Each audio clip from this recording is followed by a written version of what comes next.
अभी आया आवाज? आया आवाज? आपको आया, मेरे को थोड़ी आ रहा आवाज। आ रहा आवाज? अभी आया ना? Hello hello.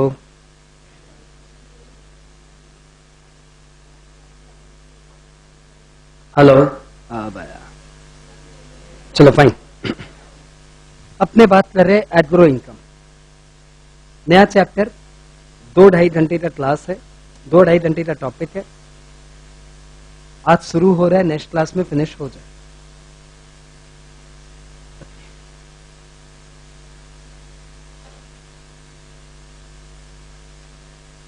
एग्रो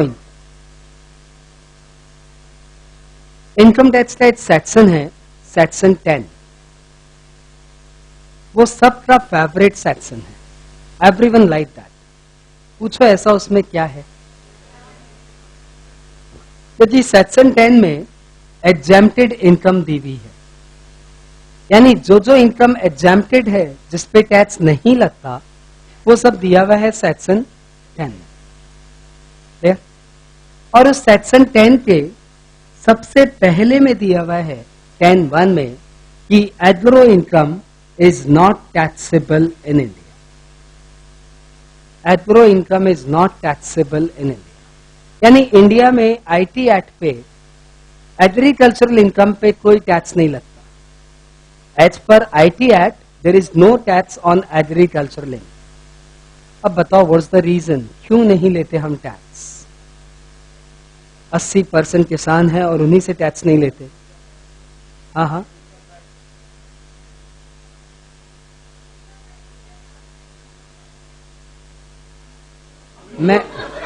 मैं सिर्फ इतनी सी बात पूछ रहा हूं,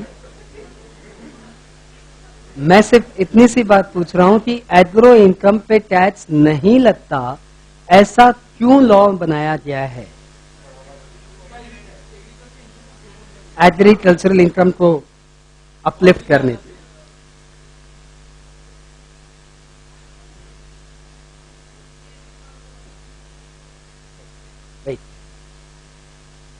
वास्तव में गवर्नमेंट को एग्रीकल्चरल इनकम के साथ कोई सेंटिमेंट नहीं है कि वो एग्रो इनकम पे टैक्स सेंटिमेंटली नहीं ले रहे हैं कि हमारे किसान भाइयों पे प्रेशर न डालें। ऐसा कोई गवर्नमेंट का इंटेंशन नहीं। वास्तव में कोई भी टैक्स लेने के पहले आप ये सोचो कि क्या टैक्स लेने का आपका पावर है? Are you authorised to collect the tax? Central government सारे टैक्सेस लेती है क्या, या कुछ टैक्सेस स्टेट गवर्नमेंट भी लेती है? जैसे सेल्स टैक्स, ये कौन लेता है? State government. इनकम टैक्स कौन लेता है? ये बंटवारा किसने किया? ये बंटवारा किया हमारे कॉन्स्टिट्यूशन ऑफ इंडिया ने, हमारे कॉन्स्टिट्यूशन। और इस कॉन्स्टिट्यूशन में टैक्स पॉइंट ऑफ व्यू से 3 लिस्ट बनाई गई है। One is union list, another is state list, and another is concurrent list. नाम सुना होगा इन तीनों का? फाइन। यूनियन लिस्ट मतलब वो आइटम जिसका लॉ बनाएगी सेंट्रल गवर्नमेंट, वो आइटम जिसपे टैक्स लेवी करेगी एंड कलेक्ट करेगी सेंट्रल गवर्नमेंट। स्टेट लिस्ट मतलब वो आइटम जिसपे टैक्स इंपोज करेगी और कलेक्ट करेगी state government. Concurrent list tax से रिलेटेड नहीं है। कॉन्करेंट लिस्ट में कुछ मैटर है जिस पे लॉ बनाएगी सेंट्रल गवर्नमेंट और स्टेट गवर्नमेंट मिलकर। सेंट्रल गवर्नमेंट अप्रूव करेगी, स्टेट गवर्नमेंट लॉ बनाएगी। ऐसा कुछ मिलजुल के वो लोग लॉ बनाएंगे। इनकम टैक्स एक्ट फॉल करता है entry number 82 of union list में। यानी इनकम पे टैक्स लेने का राइट किसके पास है? सेंट्रल गवर्नमेंट के पास। जहां 82 में लिखा हुआ है कि income tax falls under union list, वहीं पे लिखा हुआ है excluding agro income. Excluding agro income यानी एग्रो इनकम पे सेंट्रल गवर्नमेंट का टैक्स लेने का पावर ही नहीं। दे कैन नॉट, उनकी अथॉरिटी ही नहीं है, they can not collect the tax, because constitution of India में बैन किया हुआ है कि एग्रो इनकम पे टैक्स यूनियन गवर्नमेंट नहीं लेगी। तब तो उन्हें सबसे पहले बोलना ही पड़ेगा कि agro income is not taxable, और agro income falls under state list, यानी ऐसा नहीं है कि किसान भाई टैक्स नहीं देते, क्योंकि एग्रो इनकम पे टैक्स स्टेट गवर्नमेंट लेती। Finally it got the rationality behind 10(1). Why 10(1) suggests agro income is not taxable? बोलना ही पड़ेगा, यूनियन लिस्ट में साफ साफ एंट्री नंबर 82 में दिया हुआ है, tax on income will be collected by central government excluding agro income. एक छोटे से सेंटेंस ने, एक छोटा सा सेंटेंस हमने सीख लिया विथ लॉजिक। आगे बढ़े। अब जैसे ही ये क्वेश्चन अनाउंस हुआ, जैसे ही ये मैटर अनाउंस हुआ कि agro income is not taxable in India, वैसे ही पब्लिक की क्वेरीज आनी शुरू हुई। सुनो पब्लिक की क्वेरीज। कहाँ रहती हो मैडम? कहाँ रहती हो बताओ? ये मैडम रहती है suppose Hind motor, Hind motor में रहती है।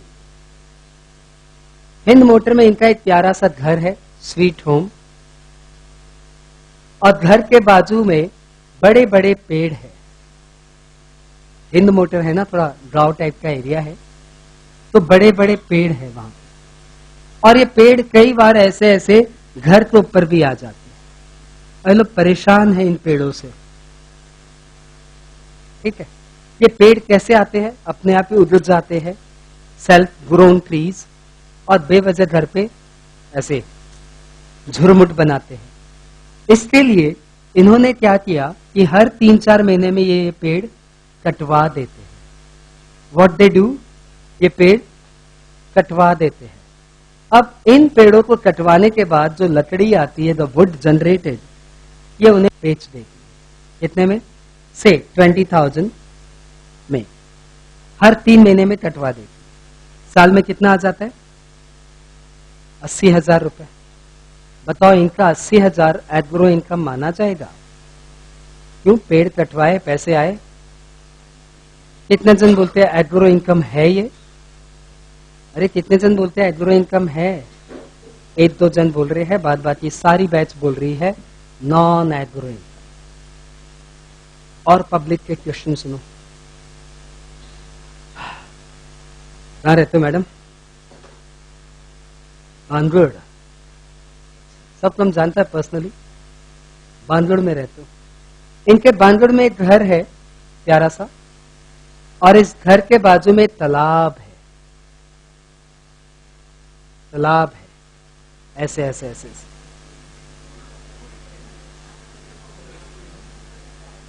ये उस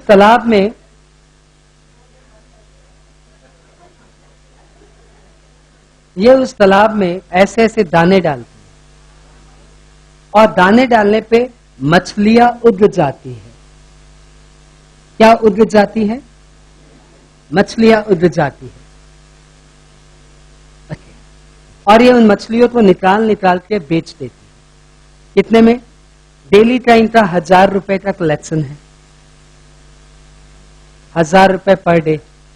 बताइए, जो बानगढ़ में ऐसे मछलियां ले दाने बैठती है और मछलियां उग जाती है, उन्हें बेच के 30,000 रुपए मंथली कमाती है। क्या ये एग्रो इनकम है? कितने जन बोलते यस है?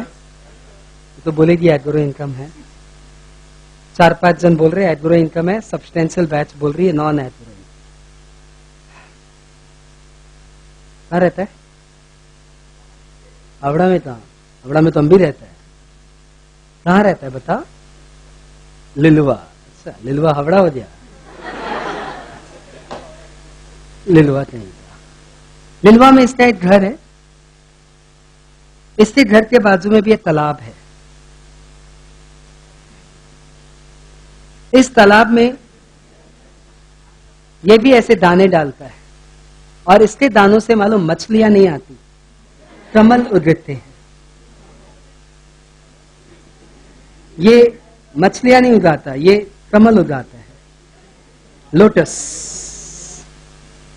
और ये लोटस मार्केट में बेचता है सपोज 5-5 रुपए में एक लोटस, इसका भी डेली का 1000 रुपए का कलेक्शन है।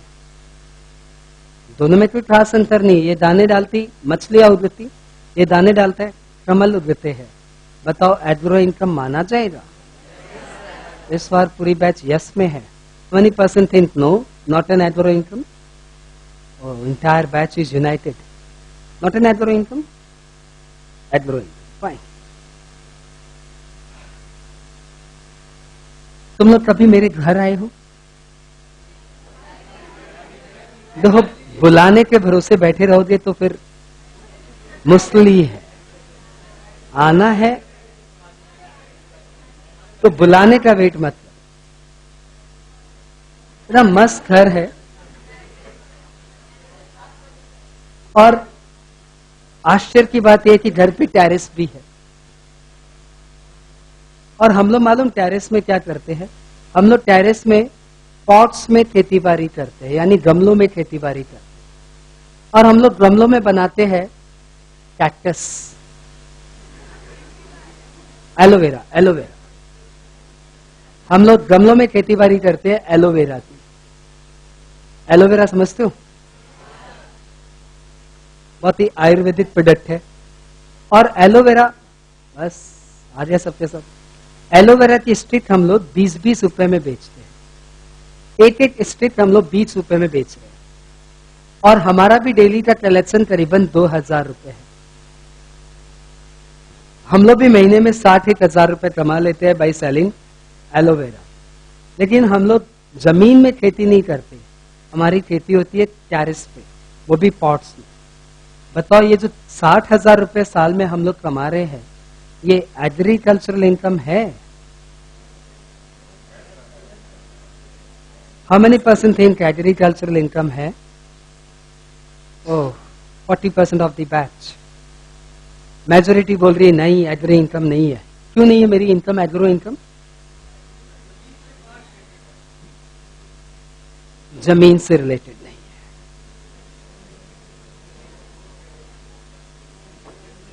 है। लास्ट एग्जाम, बस बस बस बस, मैं आंसर दे दूंगा सबको। लास्ट एग्जाम्पल, टोपी वाले कहाँ रहते हो? Salt lake. टोपी वाला सॉल्ट लेक में रहता है। सॉल्ट लेक में इसका प्यारा सा घर है, स्वीट होम। और घर के बाजू में एक गार्डन है। और इस गार्डन में ये रोजेज की खेती करता है, गुलाब। इसके पास ब्लैक रोजेज का गार्डन है, ब्लैक रोजेज का गार्डन। जब किसी को ब्रेक ऑफ करना रहता है तो वो ब्लैक रोज देता है। ठीक, इसके लिए इसके रोजेस मार्केट में बहुत पॉपुलर है, बिकॉज ये एक ब्लैक रोज 25 रुपए में बेचता है और इसका डेली का 2500 का कलेक्शन है। खेती बाड़ी नहीं करता, इसे घर के आगे में इसका प्राइवेट गार्डन है। उस गार्डन में ब्लैक रोजेज की गार्डनिंग है और वहां पे ये ब्लैक रोजेज 75,000 रुपीज अर्न कर रहा है। Is this agro income? कितने जन सोचते हैं एग्रो इनकम?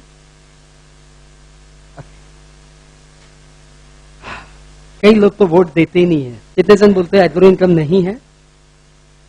वो देखो, उसके पास कोई वोट नहीं है। पीछे में जो 2 जन है ना, उनके पास कोई वोट नहीं है।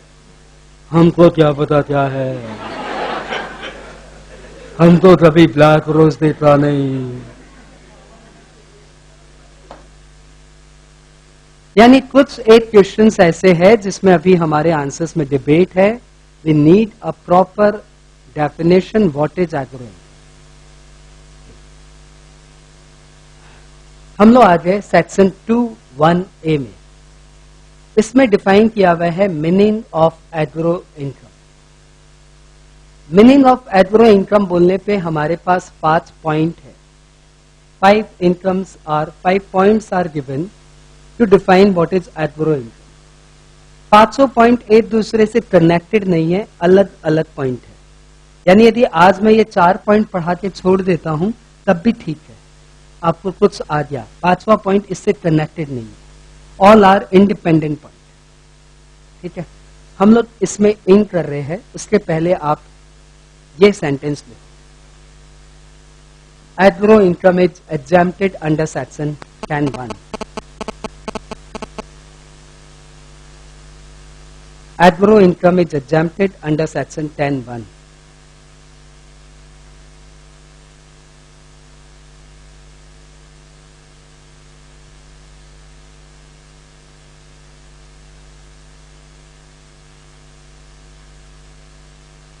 Why agro income is exempted, ये आपको लिखने की दरकार नहीं है, वो यूनियन लेस, स्टेट लेस, क्योंकि एग्जाम में कभी नहीं पूछेगा why agro income is exempted। कुछ बातें सिर्फ हम लोग अपने नॉलेज के लिए लेते हैं, एग्जाम के लिए नहीं लेते। So we don't need to write this. हम लोग आगे नेक्स्ट स्लाइड में मीनिंग ऑफ एग्रीकल्चरल इनकम लिखना शुरू करो। Have the header meaning of agricultural income, section 2(1)(a), agro income means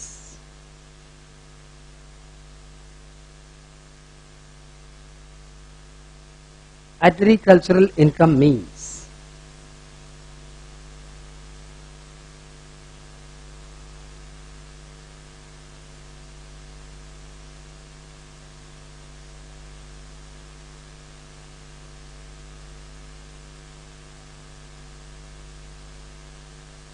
आपको पता है सेक्शन 2 में डेफिनेशन रहती है, ये बात पता है। 2(7) में एसएससी, 2(9) में असेसमेंट ईयर, वैसे ही 2(1)(a) में दिया हुआ है एग्रीकल्चरल इनकम। पॉइंट नंबर 1 लिखते जाइए।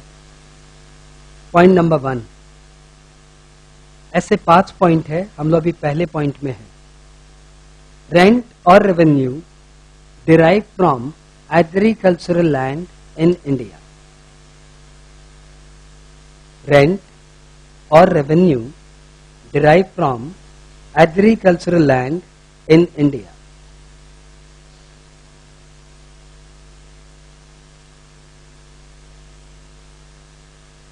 ठीक है, ये पॉइंट ही सजेस्ट कर रहा है कि यदि आपके पास कोई एग्रीकल्चरल लैंड है और आपने उसे भाड़े पे दे दिया, तो आपके पास जो भी रेंटल इनकम आ रही है वो आपकी एग्रो इनकम मानी जाएगी।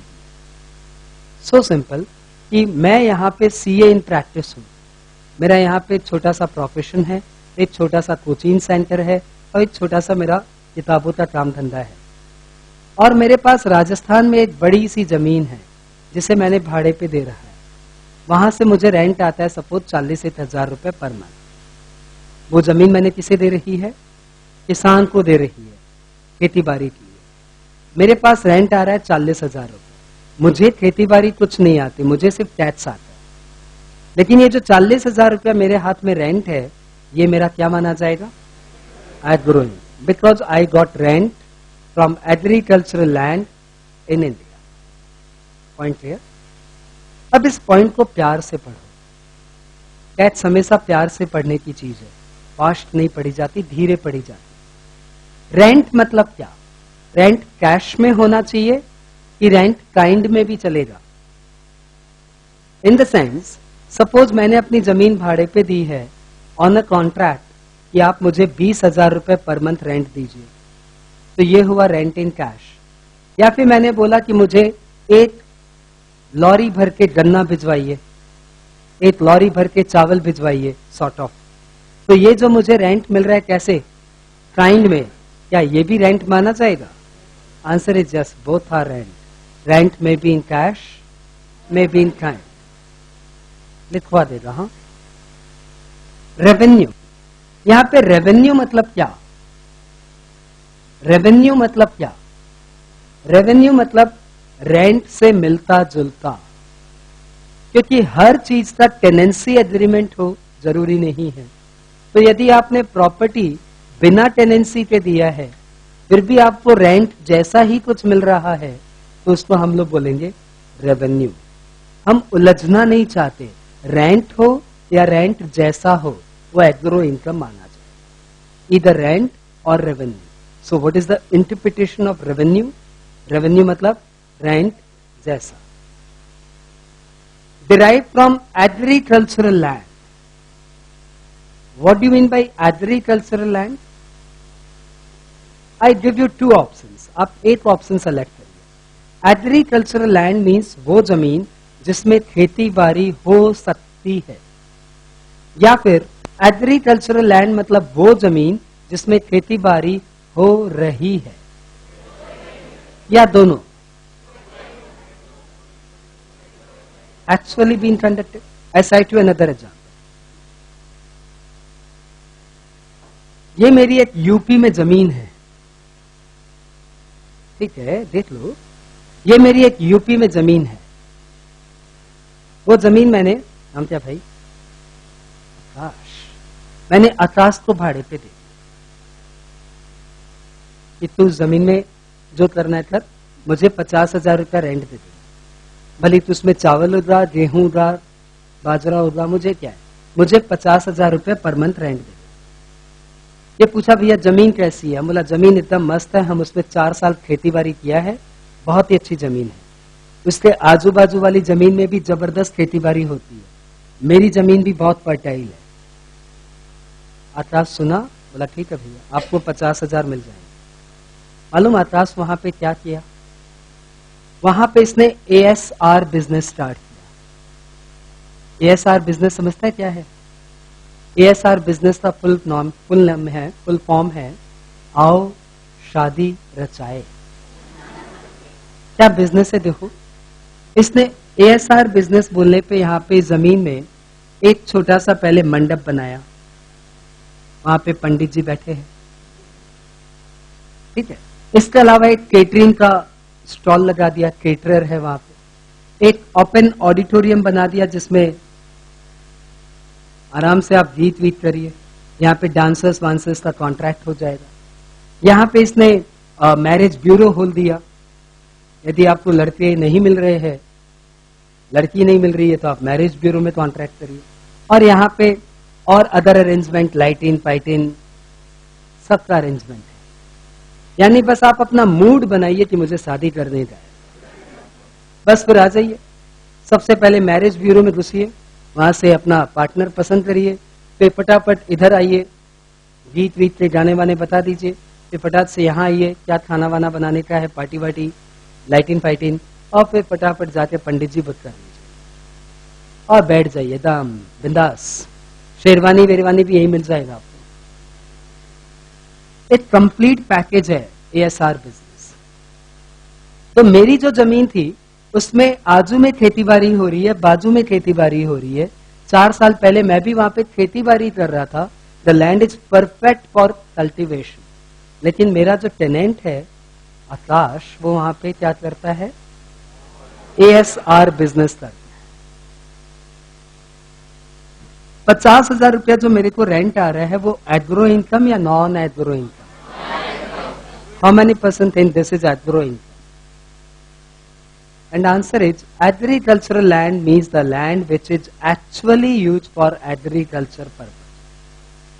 Definitely ये 50,000 रुपया मेरे हाथ में रेंट एग्रो इनकम नहीं माना जाएगा, because land is not actually use for agriculture. दूर दूर तक उसका एग्रीकल्चर से कोई लेना नहीं है.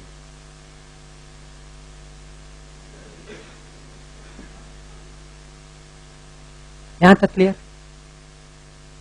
यदि ये पॉइंट क्लियर है तो नए पॉइंट का आंसर दीजिए. एक एग्जाम्पल और लेते हैं.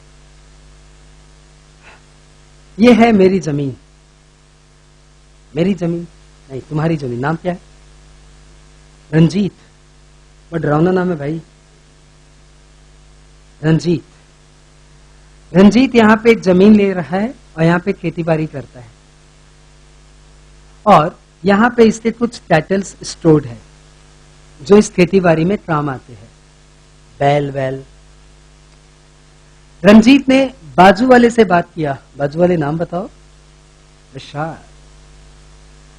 विशाल से बात किया, उसकी भी एक जमीन है.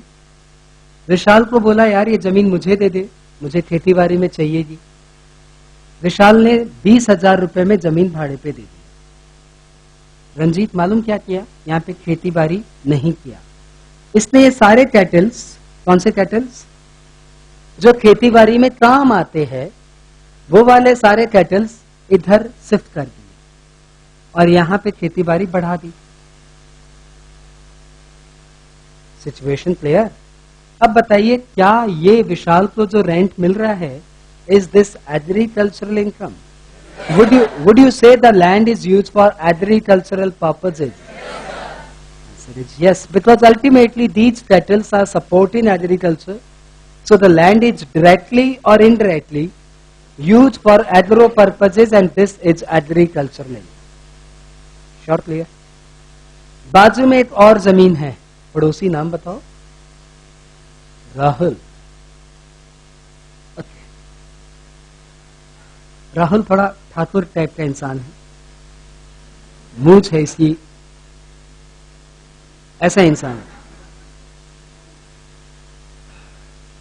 चश्मा सुनिए, ठाकुर इंसान। रंजीत डरते डरते राहुल के पास दिया, ठाकुर साहब जमीन भाड़े पे देंगे क्या? ठाकुर से जमीन भाड़े पे मांगता है, तेरी जमीन खरीद लूंगा मैं। अच्छा सर, मेरे को एक्चुअल में आपकी जमीन से थोड़ा सा काम था कि आपकी जमीन पे जो घासें हैं ना, वो बड़ी प्यारी है और मेरी कैटल्स बार बार मुझे बोलती है कि उस घासों को हमारे लिए अरेंज करो। तो सर आप कुछ मत करिए, बस इतनी सी परमिशन दे दीजिए कि 4 से 5 हमारे कैटल्स यहाँ पे आके घासें चर ले। राहुल ठाकुर बोला, देखो 4 से पहले मत आना और 5 के बाद नहीं, ठीक है? 4 से 5 तुम लोग को परमिटेड है कि यहाँ पे कैटल्स आके घासें खा सकती है और उसके लिए तुम्हें हमें 10,000 रुपए रेंट देने पड़ेंगे, 10,000 रुपए का पेमेंट करना पड़ेगा। पहले तो ये सोचो, ये 10,000 रुपया रेंट है क्या? नहीं, ये रेंट नहीं है, लेकिन ये रेंट जैसा है। So you got what is the meaning of revenue? माना रेंट नहीं है because the property is not let out. Let out क्या कुछ नहीं हुआ है, खाली घास चरने का परमिशन मिला है, तो definitely it is not rent, लेकिन रेंट जैसा है, लेट इट बी। अब ये जो कैटल्स जो इस खेती बाड़ी में काम आ रही है, ये कैटल्स यहां पे आके घास चर लेती है डिसिप्लिन्ड वे में। वास्तव में रंजीत ने इन सारी कैटल्स को घड़ी पहना दी है। ये 4 बजे अपना नियम से घुस जाती है और 5 बजे नियम से निकल जाती है। अब बताओ कि ये जो लैंड मिस्टर राहुल ठाकुर की है, जो 10,000 रुपए ने जो रेंट मिल रहा है या चार्जेस मिल रहे हैं, is this agro income? Answer is even this is agro income, because ultimately directly or indirectly the land is supporting agriculture, and this is agro. So what is agricultural land? Agricultural land which is directly or indirectly used for agriculture purpose. सब clear हो गया तुम्हें?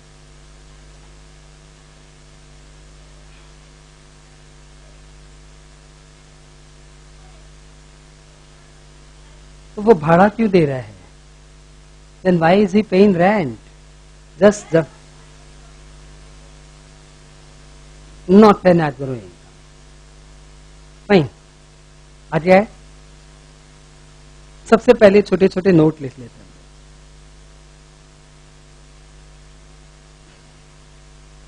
Stress. Rent may be in cash or in kind.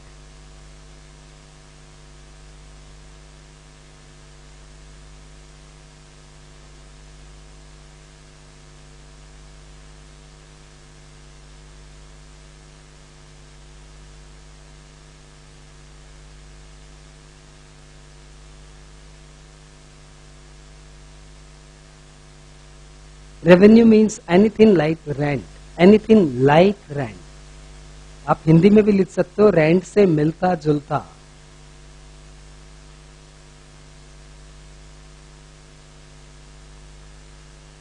Notes बनाते समय Hindi, English, Bengali, Marwari, mother tongue सबको use करो,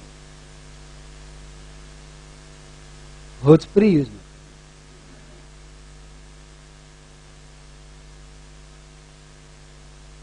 land must be situated in India. ये मैं स्ट्रेसफुल्ली बोल रहा हूं कि इंडिया में जमीन होनी चाहिए। यदि मेरे पास एक नेपाल में जमीन है जिसे मैंने भाड़े पे दिया है, तो rent is not agro income, because agro income will be there only when the land is located in India. देख लिया ये? मुझे पता, agricultural land means the land which is actually used for agricultural purposes, directly or indirectly.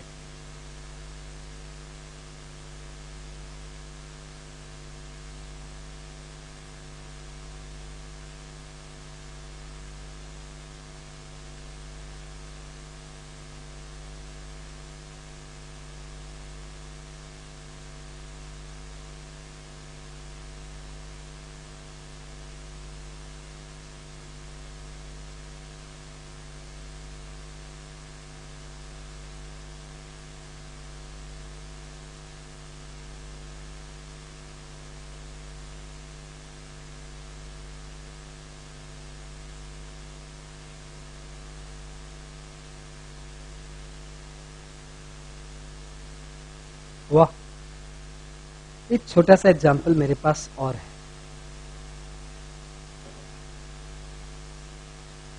ये है ए की जमीन। ए ने इसको भाड़े पे दे दिया बी को, और बी ने इसे भाड़े पे दे दिया सी को।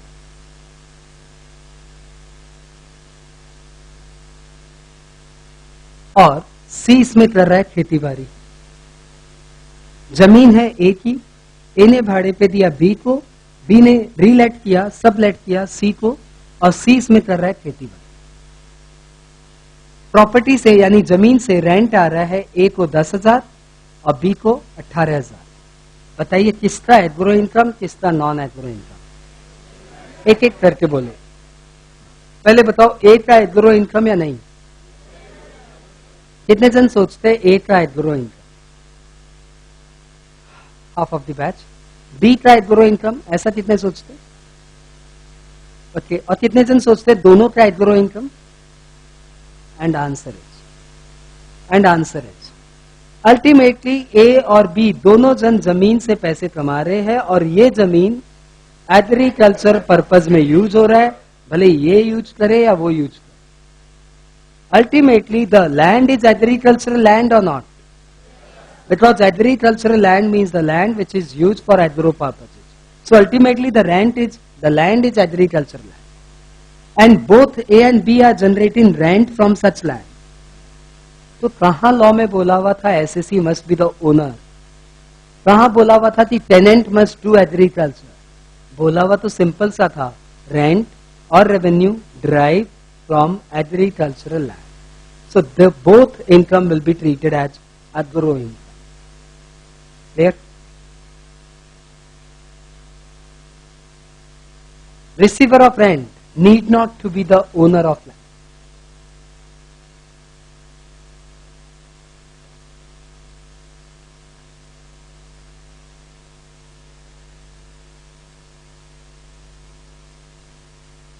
Receiver of rent need not to be the owner of land.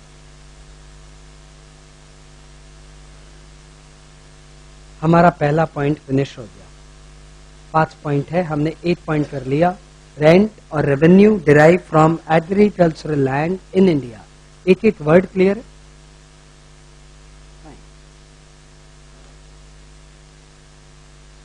Point number 2 देखते क्या है। Point number 2,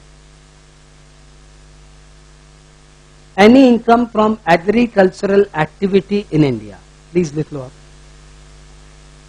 Any income from agricultural activity in India. पहले वाले पॉइंट में आपने जमीन भाड़े पे दी थी, दूसरे वाले पॉइंट में आपने जमीन भाड़े पे नहीं दी है, आप एग्रीकल्चरल एक्टिविटी परफॉर्म कर रहे हैं।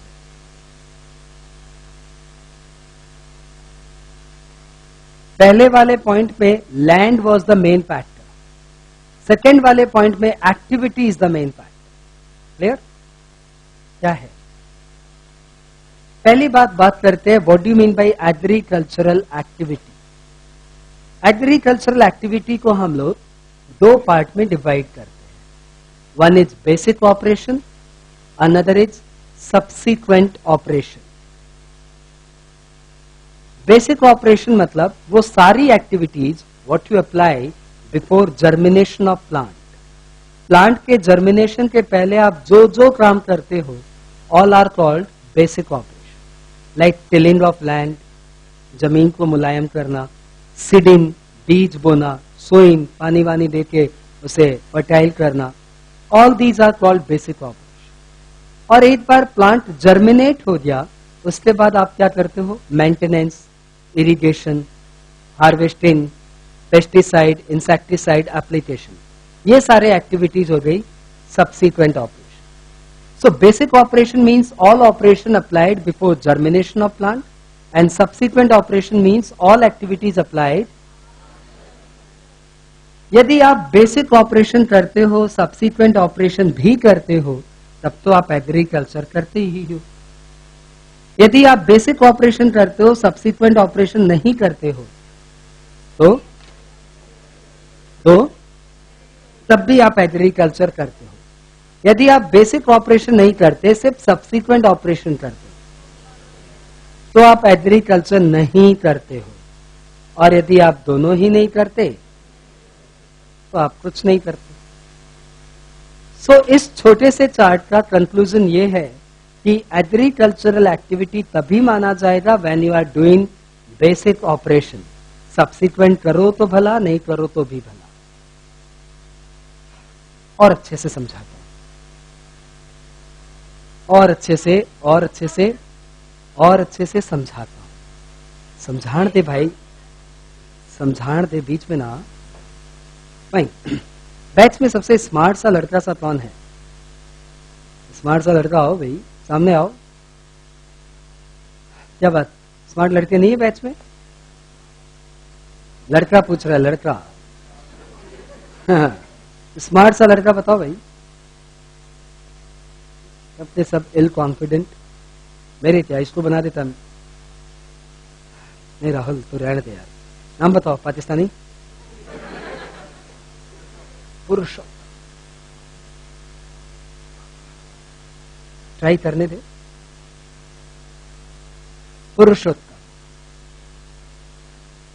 पुरुषोत्तम स्मार्ट सा लड़का है. CACS पढ़ रहा है. अगला CA भी कर लिया, CS भी कर लिया, CWA भी कर लिया, MBA भी कर लिया, इंटरनेशनल CFA भी कर लिया, और भी बहुत सारी डिग्री ले लिया. 23 साल में इसकी सारी पढ़ाई है.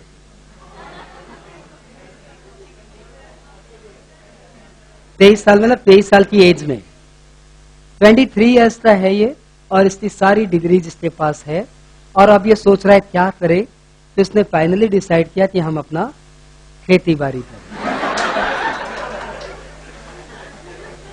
हंसने की क्या बात है रे, अगले का जो मन. और इसने खेती बाड़ी का अपना काम शुरू किया. ये अपने गांव गया यूपी, वहां पे एक बड़ी सी जमीन लिया और वहां पे खेती बाड़ी का काम शुरू किया. इसका एक चने का खेत है, जबरदस्त खेत है. पहले साल इसने इस चने के खेत से 3 करोड़ रुपए कमाए. अगले साल इसने और मेहनत की, 5 करोड़ कमाए. और अभी ये 26 साल का है और इसके पास नेटवर्थ है करीबन 18 करोड़ का. इतने सारे पैसे. 3 साल खेती बाड़ी किया इसने, डोले सोले ऐसे हो गए, एकदम फट रहे शर्ट यहां से. और ऊपर से 18 करोड़ है तो चेहरा ऐसे लाल हो रहा है. जबरदस्त स्मार्ट. पहले भी स्मार्ट था, अब और जबरदस्त स्मार्ट. ये इधर स्मार्टर होते जा रहा है, उधर शाहरुख बूढ़ा होते जा रहा है. तो शाहरुख ने इसे फोन किया कि यार हम लोग एक पिक्चर बना रहे हैं, हम है ना, उसमें हमें लीड रोल चाहिए. मैं सपोर्टिंग रोल में हूं, मुझे एक मेन हीरो चाहिए. तुम काम करेगा क्या? बोल क्या पूछेगा? पैसा? क्या 26 साल का राम जाने पैसा पूछ रहा है. कोई सही का 26 साल का होता तो पूछता हीरोइन कौन है. पैसा क्या करेगा पैसे का?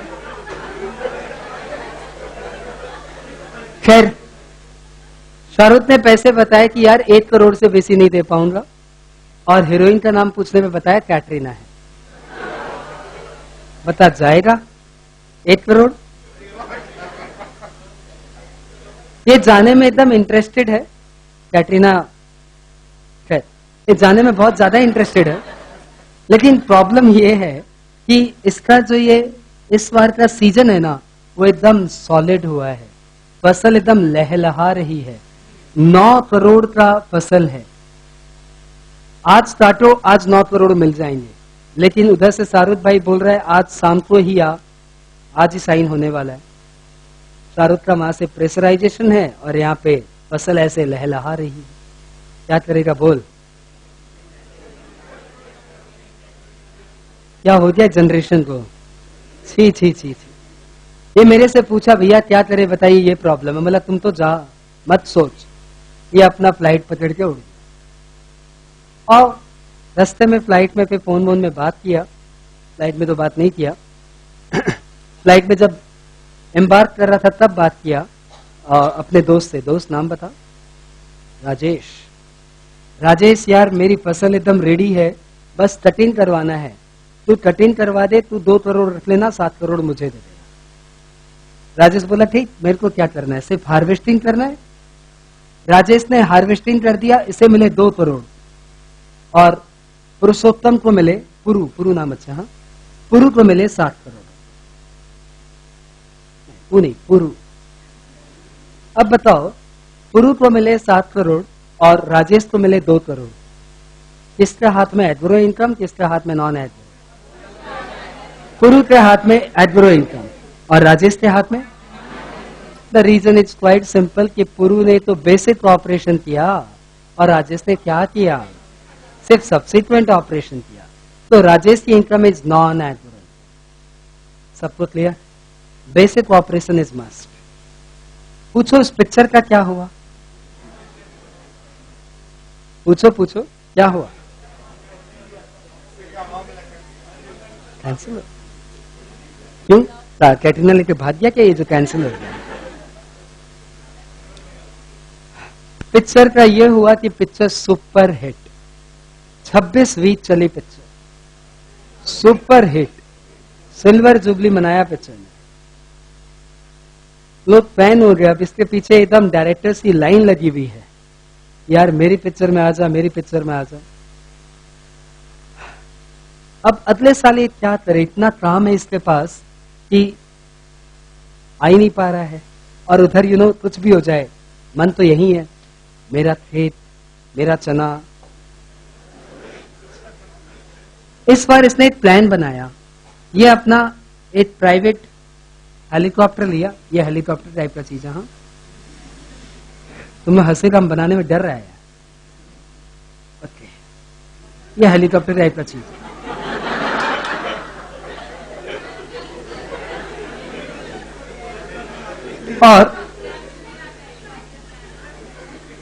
और ये भाई पैसों वालों का हेलीकॉप्टर ऐसा ही होता है, तुम लोग नहीं समझते। तुम लोग वो ऑर्डिनरी हेलीकॉप्टर देखो, ये अलग हेलीकॉप्टर है, रोड पे भी चलता है, अलग है। और ये वो हेलीकॉप्टर में आया और ऊपर से ही दाने गिरा गिरा के चला गया। ऐसे दाने गिरा गिरा के चला गया। सोचा देखो क्या होता है, कुछ हो ही जाए।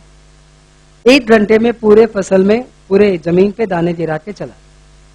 और भारत की भूमि सस्य श्यामला, फिर से चने के खेत लहलहा रहे हैं।